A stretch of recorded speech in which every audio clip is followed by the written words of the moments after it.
ये इस class 11th। Welcome to simply commerce. हम लोगों ने स्टार्ट किया हुआ है चैप्टर इंटरनल ट्रेड, और इंटरनल ट्रेड के बिल्कुल हम लास्ट या फिर एंड ऑफ द चैप्टर पे हम पहुंच चुके हैं। आप उसके अगर पहले की वीडियोस देखना चाहते हैं तो डिस्क्रिप्शन बॉक्स में लिंक है, आप जाकर देख सकते हैं। ठीक है, अब हम लोगों ने जो टॉपिक स्टार्ट किया हुआ था वो था types of retail trade. Types of retail trade में मैंने पूरा चार्ट आपको बना के सिखाया था कि कितने टाइप के रिटेल ट्रेड होते हैं। तो हमने उसको दो पार्ट्स में डिवाइड किया था, एक आइटिनरेंट्स और साथ में second fix shop retailer. Fix shop retailer भी अगेन टू पार्ट्स में हम उसको डिवाइड कर सकते हैं।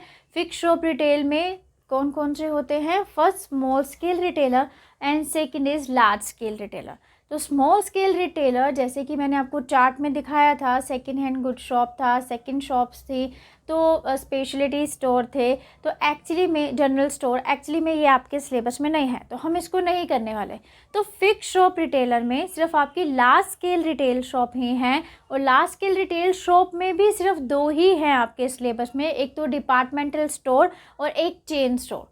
तो आज हम डिपार्टमेंटल स्टोर पढ़ेंगे। जैसे कि मैंने आपको बताया था कि फिक्स शॉप रिटेलर में से बहुत से टॉपिक कट हो गए हैं, तो आप इस चीज़ को ज़रूर देखना कि कौन कौन से टॉपिक कट हैं और कौन से नहीं हैं। और नहीं अगर आपको एक चीज़ समझ में आ रही है, वैसे आप ये चीज़ ध्यान रखिए कि जो इस वीडियो में है, जो भी स्टार्टिंग से वीडियो में है, वो अकॉर्डिंग टू ईयर सिलेबस ही है, इस साल के सिलेबस के अकॉर्डिंग ही बनाया गया है, मतलब डिलीटेड टॉपिक्स नहीं करवाए गए हैं, तो टेंशन लेने की ज़रूरत नहीं है। तो चलिए स्टार्ट करते हैं हमारा next topic, that is fix shop retailer का ही पार्ट, डिपार्टमेंटल स्टोर।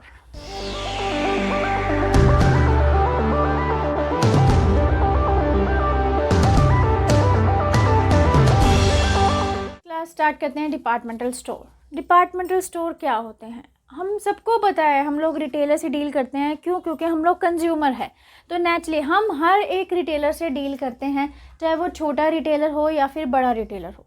तो यहाँ पर हम एक बड़े रिटेलर की बात कर रहे हैं, लार्ज स्केल रिटेलर की बात कर रहे हैं। तो लार्ज स्केल रिटेलर जो होते हैं और एक स्मॉल स्केल रिटेलर, दोनों में क्या डिफरेंस है? स्मॉल स्केल रिटेलर ये जो शॉपकीपर्स हैं जो आपके आसपास हैं, ये स्मॉल स्केल रिटेलर है, और large scale retailer like big बाज़ार या फिर ये जो आप देखते हैं मॉल्स में, जो बड़े बड़े जैसे मोर हो गया, तो ये सारे क्या हैं? ये बिग या फिर हम लार्ज स्केल रिटेलर इनको बोलते हैं। तो इन दोनों में क्या डिफरेंस है?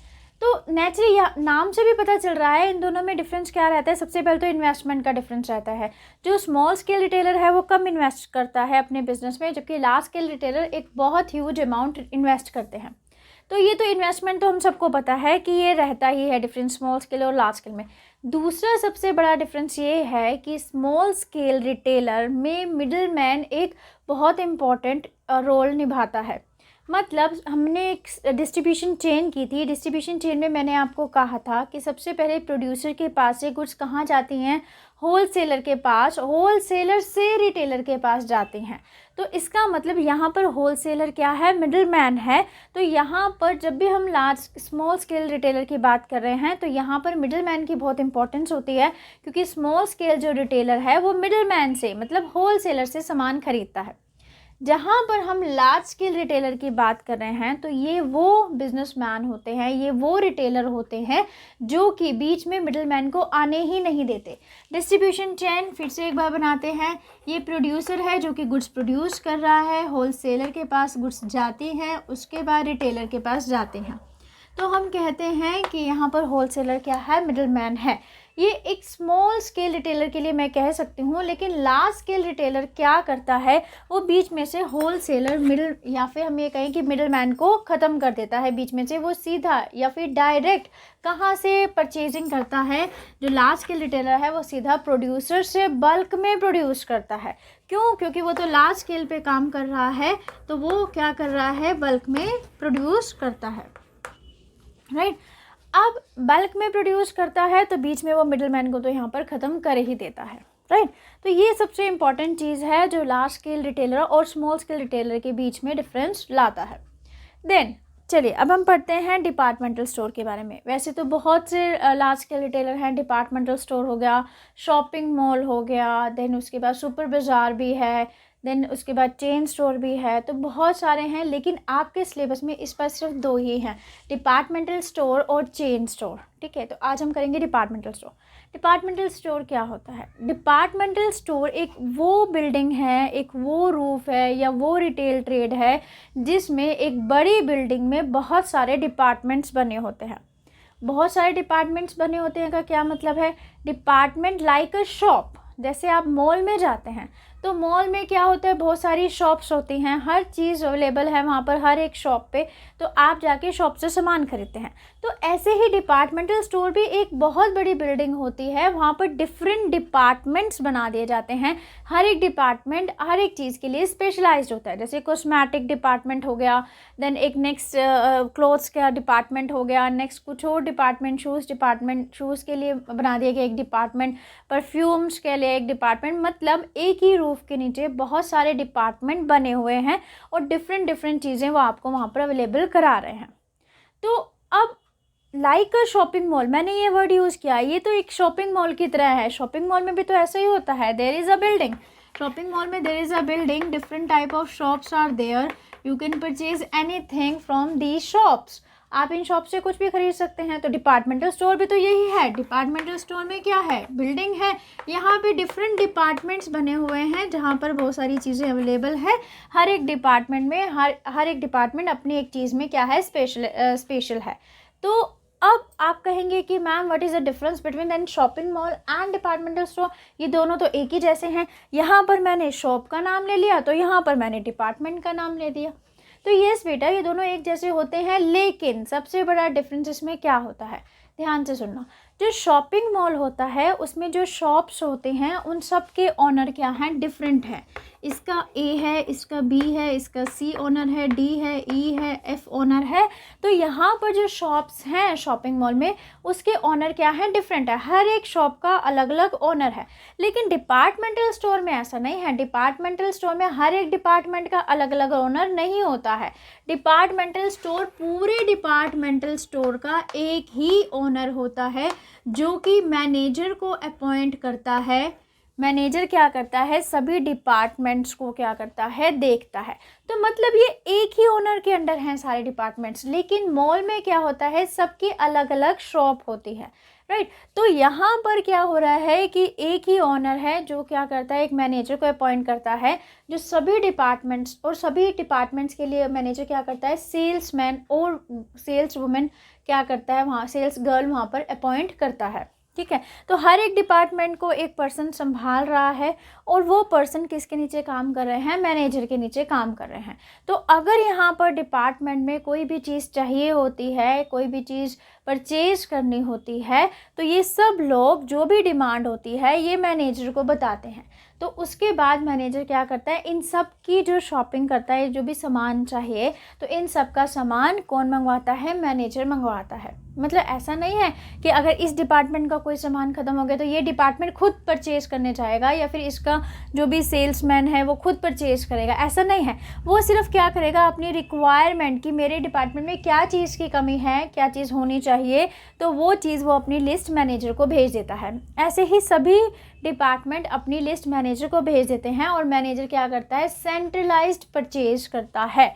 वेरी इंपॉर्टेंट, सेंट्रलाइज्ड परचेज का क्या मतलब है, सबकी जो परचेजिंग होती है, सभी डिपार्टमेंट की परचेजिंग एक साथ ही होती है और एक ही पर्सन करता है, वो है हमारा जनरल मैनेजर। क्लियर ये बात? तो ये डिफरेंस होता है मॉल में और डिपार्टमेंटल स्टोर में। तो डिपार्टमेंटल स्टोर में डिफरेंट डिपार्टमेंट्स हैं, हर चीज़ अवेलेबल है, हर एक डिपार्टमेंट हर एक चीज़ के लिए अलग अलग चीज़ के लिए बनाया गया है। और हाँ, पर लेकिन ये डिपार्टमेंट खुद परचेज नहीं करते, इनको कुछ चीज़ की ज़रूरत हो अपने डिपार्टमेंट में तो ये जनरल मैनेजर को बोलते हैं। जनरल मैनेजर क्या कर रहा है, सेंट्रलाइज्ड परचेज कर रहा है। सेंट्रलाइज में सबका इकट्ठा परचेज करता है। अच्छा, इससे क्या फ़ायदा होता है, इससे ये फ़ायदा होता है जब बल्क में परचेजेस किए जाते हैं तो फिर क्या मिलता है, बहुत ज़्यादा डिस्काउंट भी मिलता है। तो आगे जिसका फ़ायदा कस्टमर को भी दिया जाता है, राइट। ये था डिपार्टमेंटल स्टोर। अब डिपार्टमेंटल स्टोर में ध्यान रखेंगे सारा का सारा जो कंट्रोल है, सारा का सारा मैनेजमेंट कौन कर रहा है, तो ये सारा का सारा कंट्रोल और मैनेजमेंट के लिए मैनेजर को रखा जाता है और मैनेजर इस सब चीज़ों को क्या करता है, कंट्रोल करता है, राइट। तो अब फटाफट इस डिपार्टमेंटल स्टोर का मीनिंग पढ़ते हैं। तो departmental store is a large retail showroom.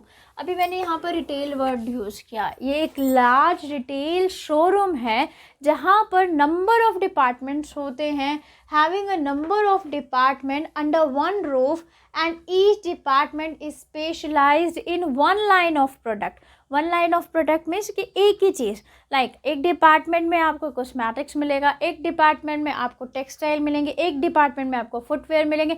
ऐसा नहीं कि एक ही डिपार्टमेंट में सारी चीज़ें उठाकर रख दी, नो, हर एक डिपार्टमेंट एक ही लाइन ऑफ प्रोडक्ट में क्या होगा, स्पेशलाइज्ड होगा, मतलब एक ही चीज़ एक ही डिपार्टमेंट में मिलेगी, राइट। अब नेक्स्ट, अब हम इसके फीचर्स करते हैं। First is centralised purchase.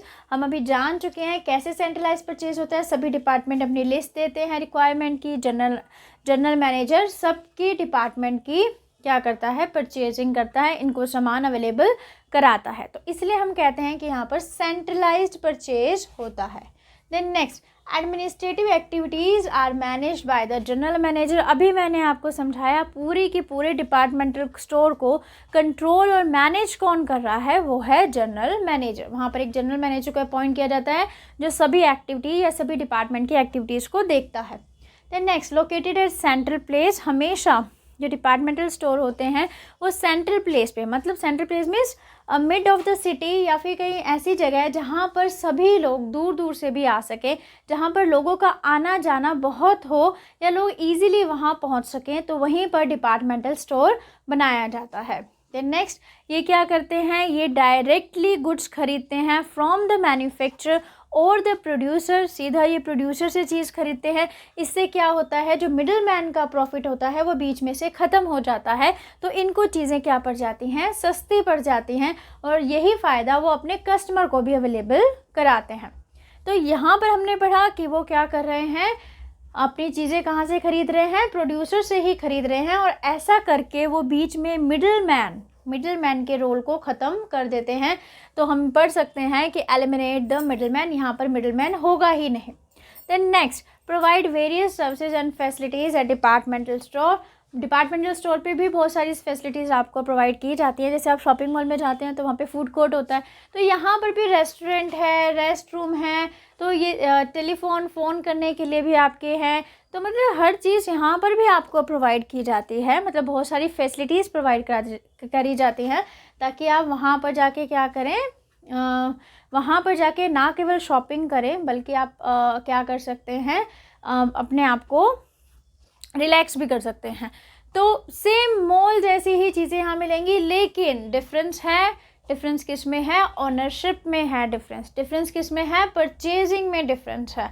Difference किस में है, डिपार्टमेंट और मॉल की शॉप्स में है, ठीक है। तो ये चीज़ें अब हमारे माइंड में बिल्कुल क्लियर हो चुकी हैं कि शॉपिंग मॉल और डिपार्टमेंटल स्टोर दोनों में क्या डिफरेंस होता है, ठीक है। और डिपार्टमेंटल स्टोर भी हमें समझ में आ गया है। बस इतना ही करना है आपको डिपार्टमेंटल स्टोर में, और इससे ज़्यादा कुछ भी नहीं, ठीक है। तो आप चाहें तो ये पूरा का पूरा, क्योंकि समझ तो आपको आ गया है, तो आप लिख सकते हैं अपनी वर्डिंग्स में। तो आप चाहें तो इसको नोट भी कर सकते हैं, ये एक तरह का आपका नोट्स भी हो गए। चलिए अब हम क्या करेंगे, एक लास्ट टॉपिक इसका रह गया है। लास्ट टॉपिक है दैट इज़ चेन स्टोर। तो चेन स्टोर हम करेंगे नेक्स्ट वीडियो में। अभी सिर्फ इतना ही, आप इसको रिवाइज कीजिए और मिलते हैं हम नेक्स्ट वीडियो में। समझ आया तो लाइक तो ज़रूर करना है, और जो न्यू व्यूअर्स हैं वो सब्सक्राइब भी करेंगे और शेयर भी करेंगे, और मिलते हैं जल्दी ही नेक्स्ट वीडियो में।